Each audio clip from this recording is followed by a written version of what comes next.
Okay, well, good evening, and thank you for attending this presentation on Catharine Beecher, a 19th century educator, home economist, author, lecturer, and anti-suffrage advocate.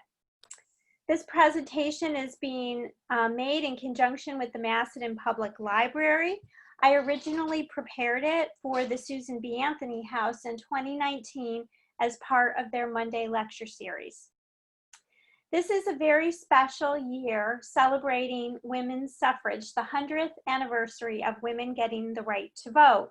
So I thought it would be interesting to hear a viewpoint from the other side, which Catharine Beecher definitely has.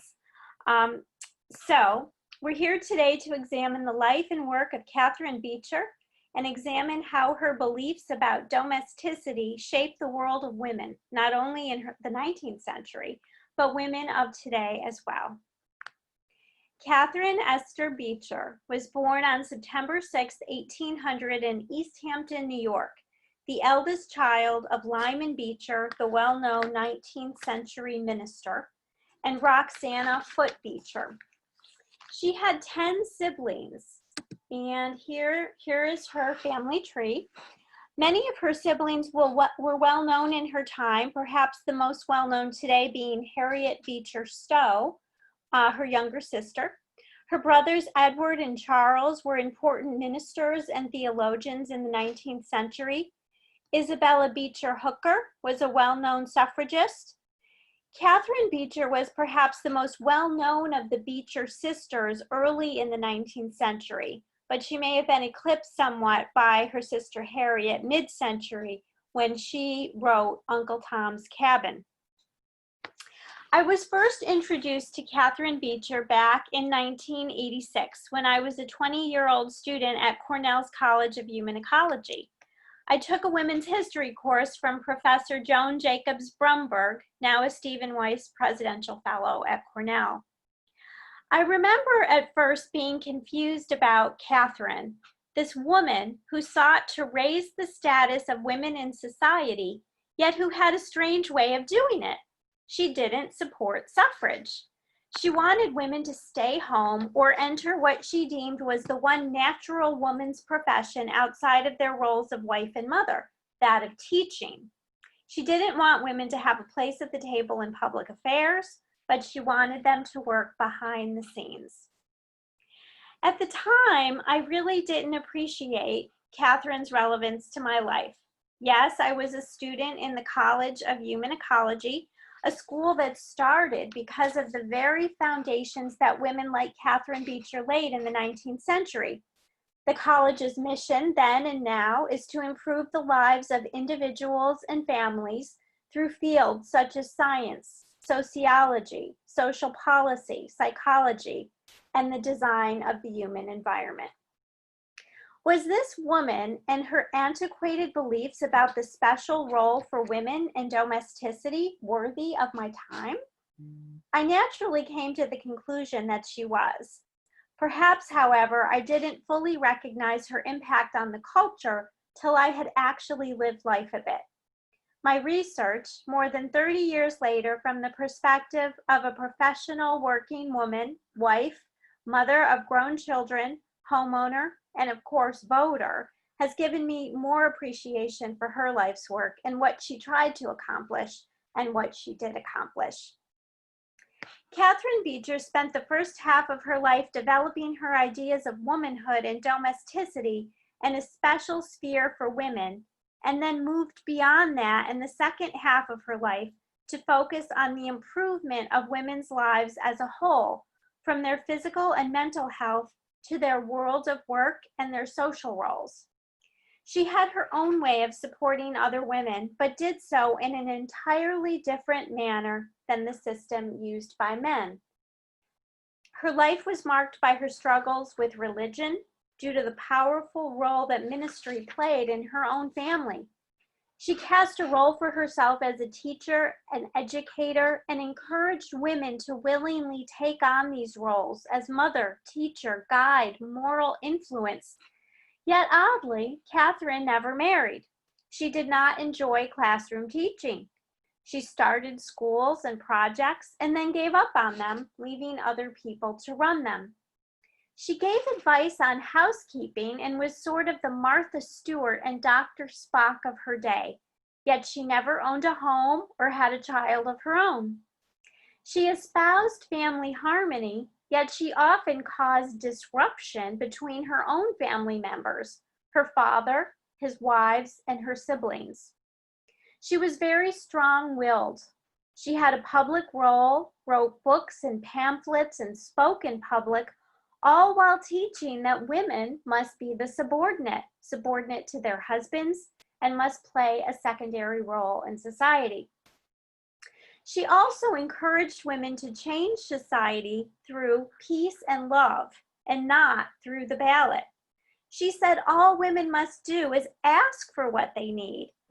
Yet, she spent several decades of her life asking for funds and buildings and seeking endowments for her schools, and she rarely succeeded in these efforts to her own satisfaction. Medical and mental health issues, perhaps depression, plagued her. She had a very strong personality, and she always seemed to believe she was right. As she aged, she didn't have a lot of patience for opposing views. Catharine Beecher, as a young girl, was the apple of her father's eye. Her family lived in the sheltered northeastern tip of Long Island, East Hampton. It was an isolated environment for her mother, Roxanne Beecher, who was a very capable housewife. Roxanne introduced cultural niceties, such as the first carpet, which she wove herself, to East Hampton. This was at a time when floors were sprinkled with sand. From her mother, Catharine learned the typical housekeeping and womanly skills, such as sewing, drawing, reading, and geography. She didn't really enjoy domestic skills, however. Her father was the fun-loving one, and Catharine traveled with him to meet his parishioners all over the district. His parishioners doted on her, too. From her father, she learned what it meant to exert social influence. Her father's ministry was so successful that he saw a wider sphere of influence and took over a parish in Litchfield, Connecticut in 1809, and the family moved with him. Litchfield at the time was a large town with all the benefits that such an environment had to offer. Catharine was enrolled in Miss Pierce's School for Young Ladies at the age of 10, a well-respected school where she excelled. She received a genteel education, typical for girls of that time. Ladylike manners and cultivated and refined conversation was taught. She excelled in dramatics and wrote short plays. Her social activities were important to her, and she took a role of social leadership at the school. While at Litchfield, she learned about social connections and power, and that power did not have to derive just from the prominence of her father, but were because of her own efforts. When Catharine was 16, her mother died. She left school and took on the responsibility of the household. By then, she had 7 siblings. She remained involved in literary groups and played piano. She was also deeply religious and well-schooled in Calvinist theology. If Catharine Beecher hadn't been a woman, she might have been a minister. In her early 20s, her father, with whom she had been very close, decided it was time for her to experience religious conversion. He relentlessly pursued her conversion, but it seems that it was at the expense of Catharine's mental health.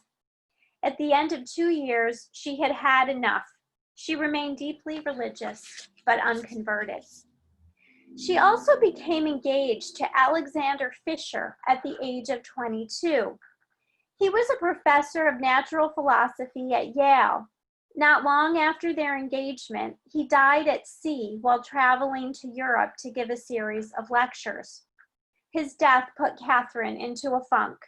She stayed with his family and used his Yale scientific papers to improve her education.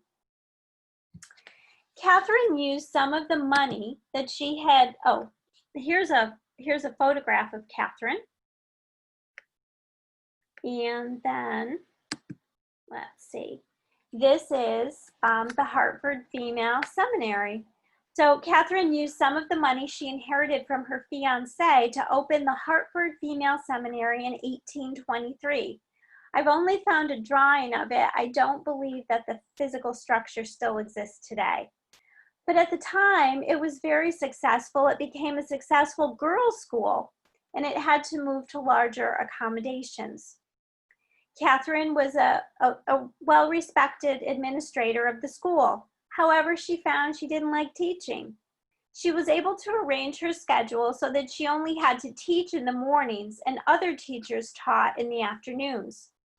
She added new subjects to the curriculum, bought new materials, and created her own textbooks. She taught a class on moral philosophy and published a work titled The Elements of Mental and Moral Philosophy, founded upon experience, reason, and the Bible.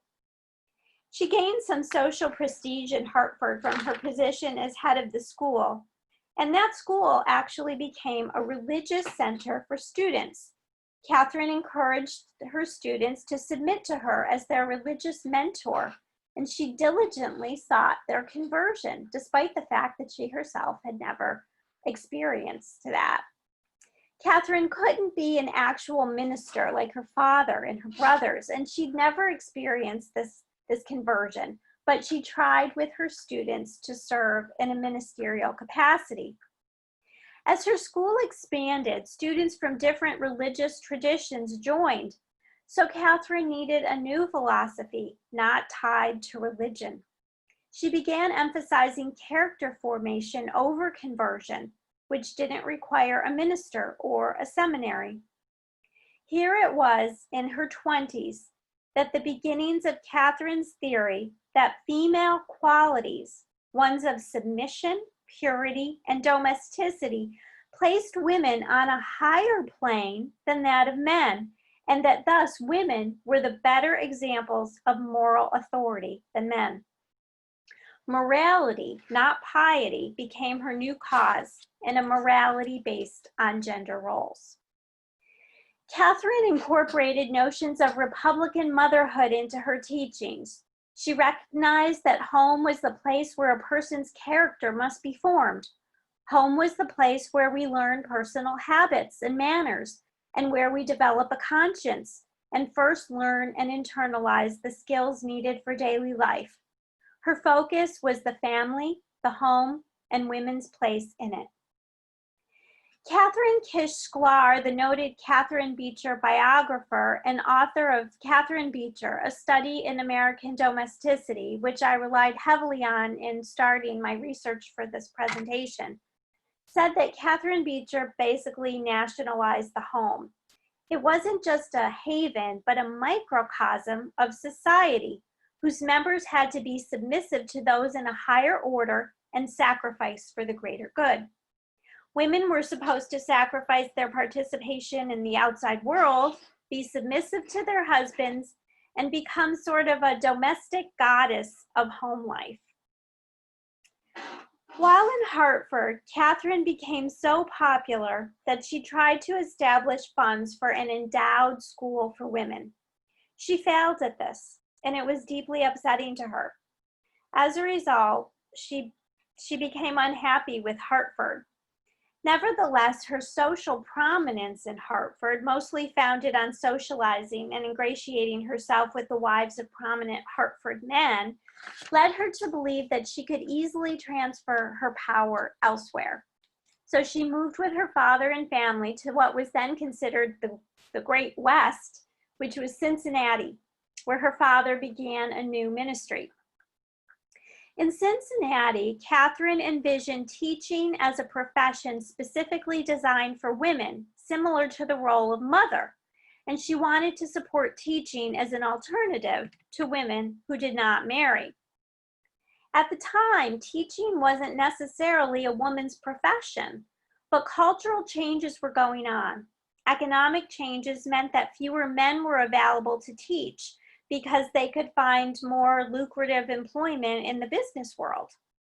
Schools began to be supported by tax dollars during this period. Catharine wanted to establish women as the guiding forces in the homes and schools and men in wider society, and she attempted to take advantage of the changing social environment. Women were already glorified for their special status, so there was an opening for refined women teachers. Her first years in Cincinnati were successful. She established social connections, joined clubs, got to know the prominent women of Cincinnati. By 1833, she was trying to establish a Western Female Institute that would train women teachers. However, other things were going on in Cincinnati that eventually made the Beecher name anathema there. Her father was having problems with his Lane Seminary, which became a hotbed of abolitionist controversy, which was not appreciated by Cincinnati society. Her father had also given a speech in Boston where he talked about civilizing the West, and which was reported in newspapers that reached Cincinnati and did not sit well with the citizens there. She also wrote publicly about religious difficulties her father was experiencing with his church, causing anger among Cincinnatians. And she got involved in public disputes involving friends and published articles about them in the paper. Ultimately, the Beechers were cut from Cincinnati society. She did have some success there, though. It was while in Cincinnati in the 1830s she began enhancing her separate spheres argument. She wanted women's influence to be different in kind to the influence of men. She wrote and spoke about how women's character should be differentiated from men's so that they can then exemplify domestic virtues, and their special character would permeate the nation, not just as mothers, but teachers. She believed women could only be successful if they stayed within their separate spheres of influence. Catharine focused on the poor health of women, and she conducted and published surveys of women, asking them questions, personal questions about their health. She paid special attention to characteristics of the home that promoted good health. She was always talking and writing about access to fresh air and light, ventilation, exercise. She incorporated calisthenics into her schools and programs for women. And later, years later, Belva Lockwood, who I gave a presentation on for the library a month or so ago, she picked up on that and she incorporated calisthenics into her, the schools that she started, following in Catharine Beecher's footsteps. Catharine believed that the physical activity related to working in the home and being a mother was good for women. She writes, "The tending of infants, the bending, twisting, and stooping constantly practiced in these domestic labors are exactly what are demanded to preserve in health and activity the muscles most important to woman development and vigor. Very different are the influences on woman's health as she stands 6 and 8 hours behind the counter in shops and mills in one continuous and unvaried toil." Catharine was a prolific author, and she wrote a lot of books for women, about women's health. In them, she actually included diagrams of bodies and muscle and blood vessels. These might be more appropriate, for a medical text than a text for being a mother, but she felt that this was something that mothers needed to know about. She supported water cures and helpful activities such as tending gardens. She strongly encouraged mothers to start a garden so that they would be working in the garden. It would be helpful to the family financially if they had a garden. So she really was looking at all aspects of family life. Catharine said that man selects one branch of business, but woman must be trained in many: economy, style, fuel, preparation of food, clothing and furniture, health of the family, newborn infants, training of children, and guide of the immortal mind. After failing in Cincinnati, Catharine returned to her father's home for 3 years and began her literary career. While at home, she created many problems for her family members, getting involved in and furthering family squabbles.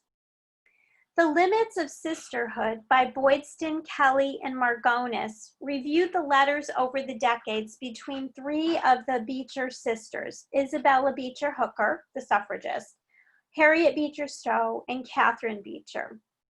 Her sister Isabella wrote her in later life accusing Catharine of being habitually inconsiderate and being concerned that, quote, "You have always been principled against laying up from your earning against a day of sickness and old age. You have persisted in giving away to benevolent objects whatever surplus funds you have."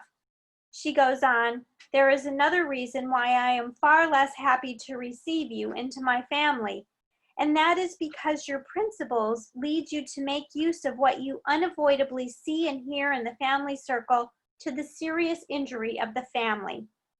Further," she goes on, "when my children were young and very susceptible, I felt bound to guard them, and therefore I have failed to invite you here as often as you might naturally have expected I would."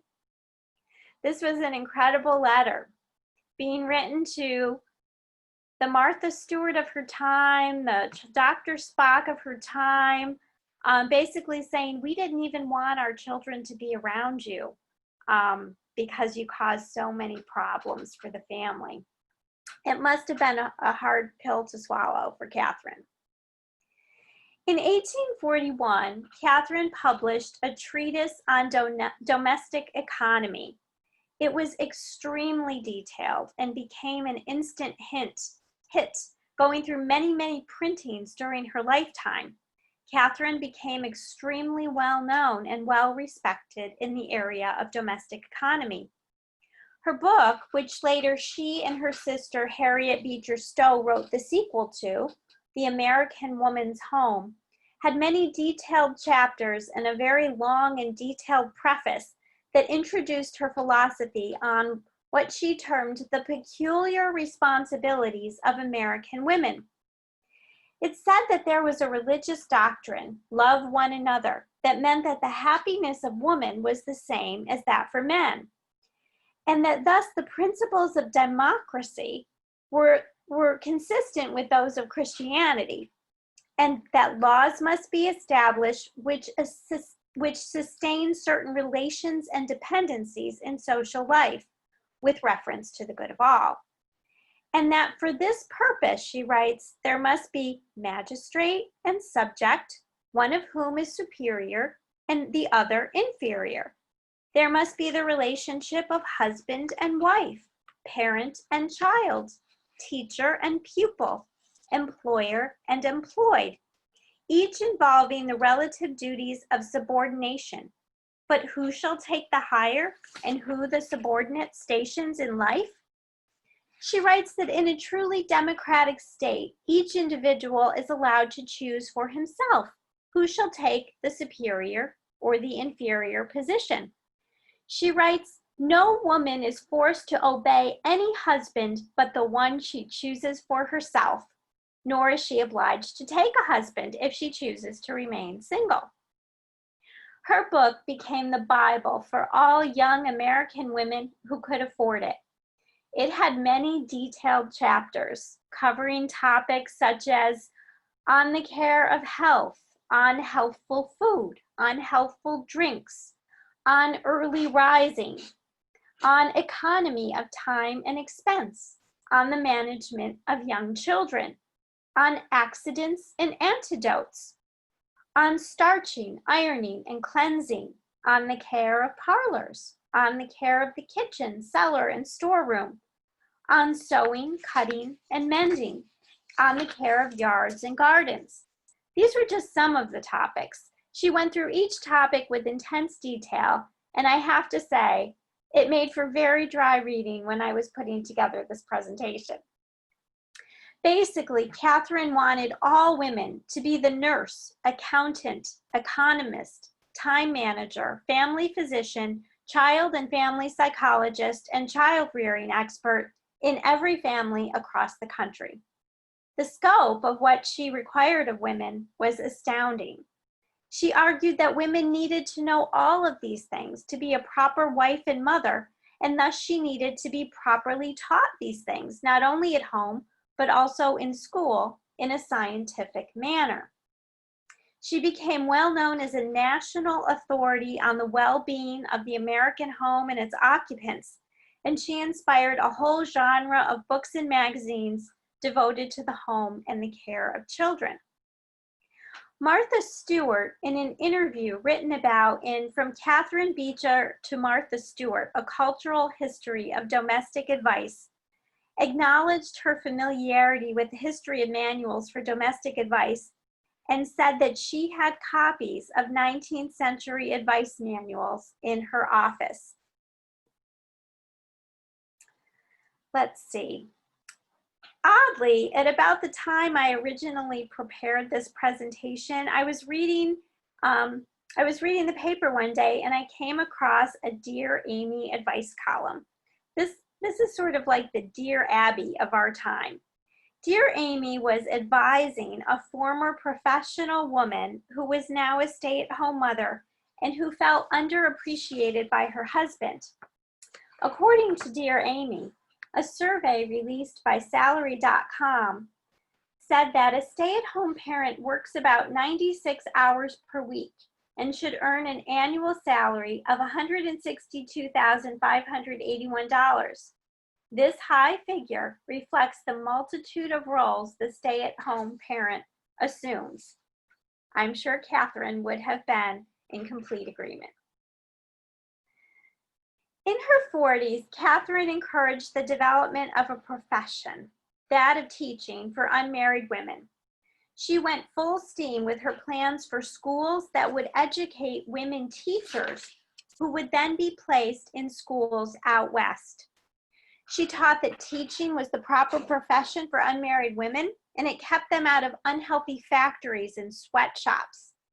If you've never had the opportunity to visit the Tenement Museum in New York City, which is a fantastic replica of a tenement that ran sweatshops down in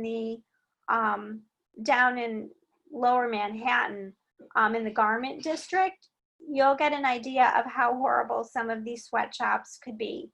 They had all these employees in apartments where people actually lived, maybe 10 to 12 employees working on making garments in homes that didn't have any ventilation. There was one window for the whole apartment.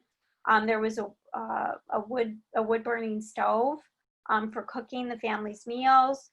There were many of these apartments in each building. It was incredible, and I can see why Catharine felt that these sweatshops were really not the way to go for women. Catharine wanted teaching to be seen as a real profession with endowed colleges. She began seeking wealthy donors all over. She went on trips looking for new sites for schools and teachers' colleges, and she helped start several schools out west. She recruited hundreds of teachers. The organizations with which she was involved, the Board of National Popular Education and the American Women's Education Association, sent 450 women teachers to teach out west. Her goal had been to raise the level of instruction for women teachers to a collegiate level. In 1848, she settled on a site for her college-level endowed training program for women. She began plans for what became the Milwaukee Normal Institute and High School, which is now part of the Milwaukee Downer College, which merged with the University of Wisconsin in the 20th century. She spent over 10 years focused on raising funds for what she intended to be an endowed college for women in Milwaukee that taught women not only all of the usual school subjects, but also the special subjects in the areas of domestic science that she believed they needed to know. Her efforts in Wisconsin were not altogether successful. I read through her many detailed letters, now housed at Lawrence University in Wisconsin, between Catharine Beecher and the board chair of the university, Increase Lapham, in her efforts to establish the Milwaukee Female College. She wrote back and forth for years from around 1855 through 1865. She raised funds for the college and the buildings. She sent detailed drawings like something an architect would create. She sent organizational plans for the college, covering all the departments, the faculty, the division of labor. She included the construction of a calisthenics house. She led the board to believe that she would act as the principal of the female college. However, Catharine had one important requirement that was not met. They had to incorporate housing for herself and her teachers within the building plan. This the board would not do. Catharine withdrew unexpectedly. Mr. Lapham sent her a very long letter in 1861 trying to persuade her from reneging on the deal. He used every argument possible, including religious ones. He wrote, "The board fully appreciates your plan. If they have erred or if they have not come fully up to the standards of your advanced ideas, it is because they have not fully understood them or because they have not had the means at hand to enable them to do so." He went on to say, "Is your proposed secession at this point in time entirely consistent with those Christian virtues that include charity, faith, and hope, and admonish us to hold fast to that which is good?" The housing never came through. Catharine withdrew. By the 1850s and 60s, she found herself getting older, but she didn't have a home of her own. She was always relying on friends and family to provide a home and extra money when she needed it. She had counted on living and running the college in Milwaukee, and it was a huge disappointment for her. She withdrew and left her friend, Miss Mary Mortimer, in charge of the college. She moved back east and resided with her sister, Harriet Beecher Stowe, for a while they wrote the American Women's Home. Catharine's impact on the development of women's colleges and home economics programs is enormous. The archives at Cornell University hold correspondence between Catharine Beecher with the first president of the university, Andrew White, in 1871, who encouraged her to set up an appointment with the founder of the university, Ezra Cornell. In 1872, she was writing to the president's wife, Mrs. White, providing her with a copy of her well-known book and asking her to use her influence with her husband. She wanted input into the curriculum for women that they were establishing when they were admitting women to Cornell University. She advised about the curriculum needed for women. She encourages the university to give the ladies of Ithaca a controlling influence in regard to the institution for women to be established by my good friend, Mrs. Sage. And she referenced the donation of funds for Sage College, the first women's dormitory at Cornell that housed both classroom and living space for women. And the building still exists today. It's not used as a dormitory any longer, but it's still there. She writes that, quote, "In all my past efforts for my sex, I have trusted greatly to the good sense and the sympathy of women. Were it not for this resource, I should be greatly discouraged." Catharine also had much ongoing correspondence with President White, putting forth ideas about the teaching of female students. I found a number of her letters in the archives at Cornell, and I still have a lot to go through. According to my old Cornell professor, Joan Brumberg, home economists in early 20th century America had a major role in the progressive era, the development of the welfare state, the triumph of modern hygiene and scientific medicine, the application of scientific research in a number of industries, and the popularization of important research on child development, family health, and family economics. What other group of American women did so much and got so little credit? In her 40s, 50s, and 60s, Catharine gave lectures and wrote articles which were eventually published by her in a small volume titled Women's Profession as Mother and Educator with Views in Opposition to Women's Suffrage. In it, she says that we all agree that women's happiness and usefulness are equal in value to those of man's, and she has a right to equal advantages for securing them. In it, she proposes many detailed reasons against women's suffrage. She says that women wouldn't be good voters because they're not educated for the vote. They're ignorant of political life. But isn't that really what Catharine wanted them to be?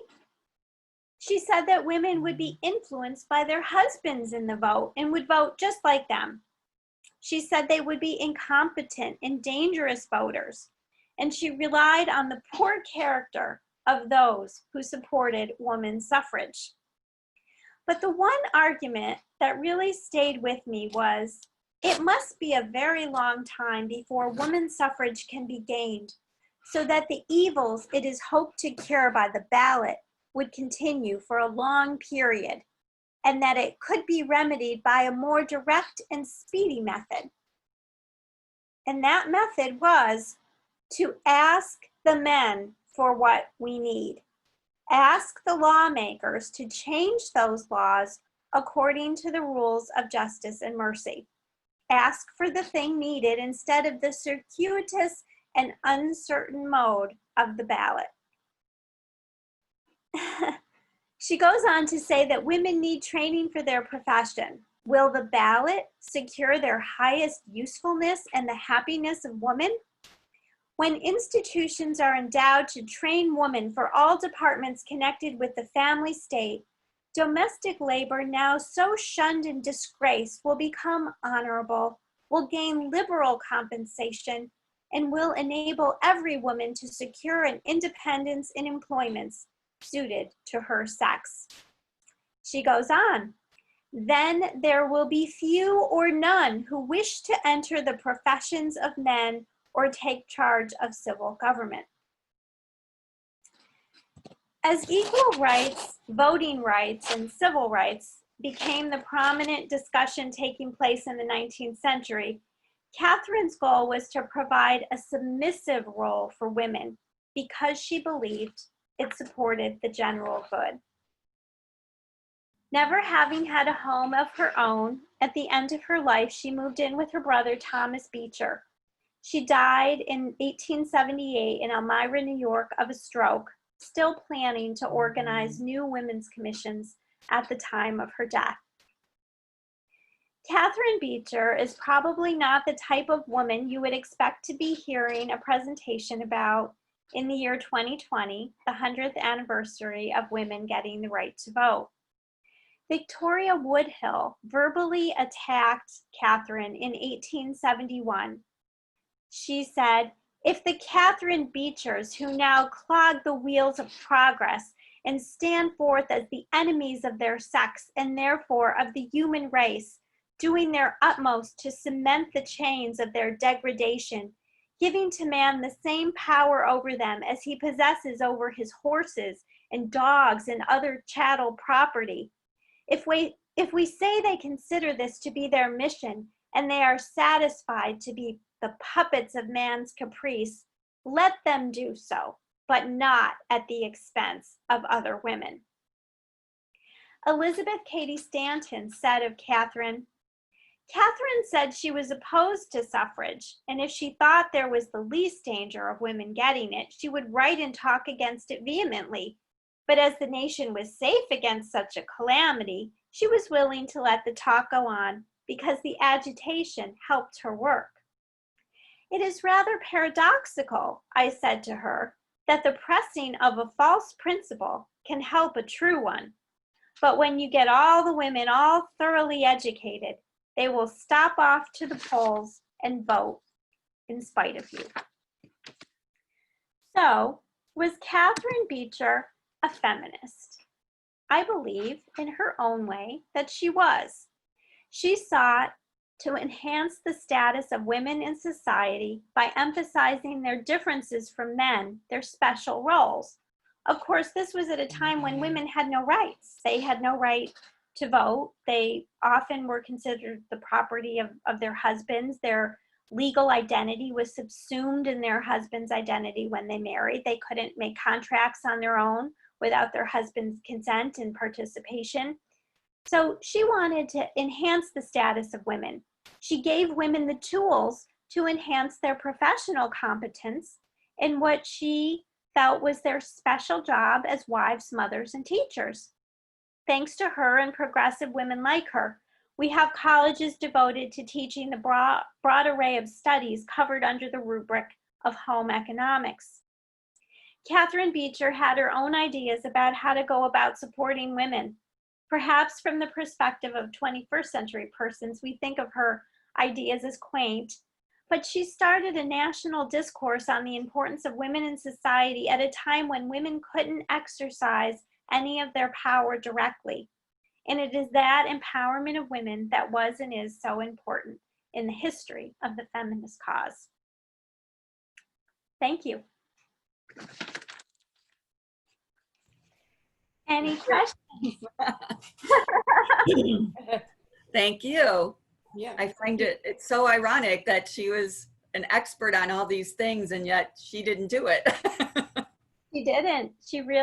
She didn't enjoy it at all, but she was definitely the organizer. She loved to start things. She loved to set up schools. She made all the plans for them. She wrote her own textbooks. And they were very detailed, and they weren't the typical textbooks for women at the time, because she really felt women needed to know about science and mathematics. You know, they were the home economists. They needed these skills.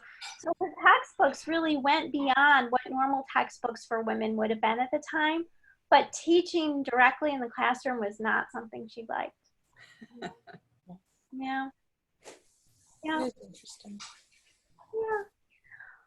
Well, Did you, in your research, I'm just curious, she didn't have to help much with her siblings, right? Because she was educated herself, so she would have been busy going to school. I mean, because the mom, there was such a difference, like 15 years, I think it said on the slide, between herself and the youngest. And then the mom died when she was 16, so. yeah, she learned all of, back in the 19th century, especially Catherine was born in 1800. Right. So she really had a traditional middle class upbringing. So she was educated. Her family, were big believers in education, even for girls, which often, didn't happen back then. A lot of times once the local school ended, girls didn't go on. Brothers might have gone on to college. They might have gone on to, further education beyond that, but girls didn't. Her family was a big believer in education, but she still learned all those skills. Her mother was a very competent housekeeper, raising of children. I love that idea that she introduced the first carpet to East Hampton. Yeah. At a time when that's not what they did with their floors. They just stand, and so she wove it herself. Yeah. She introduced it. She actually created it. So by the time her mother dies, she's fully capable of, handling the household. And she did that for her father for a short time until he remarried. It wasn't very long. It wasn't very long. And then she had